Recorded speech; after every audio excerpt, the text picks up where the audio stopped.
How to generate a cPanel backup and send it to FTP Server. Log into your cPanel account. You will be on this page. In the Files section, click on the backup icon. Click on the Download the Full Account Backup button.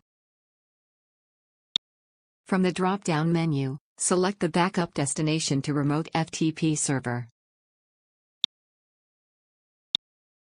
In Email field, enter your email address. If you don't want to receive the notification of completion of the backup, click on the Next option button given below. Enter FTP IP address or FTP domain name such as ftp.example.com. Enter your FTP username, password and FTP port 21 or other FTP port.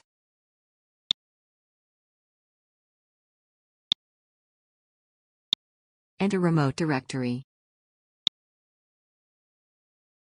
Once you have filled in the remote FTP details, click on the Generate Backup button. That's it, we have successfully generated the backup and sent it to the FTP server. Thank you for watching.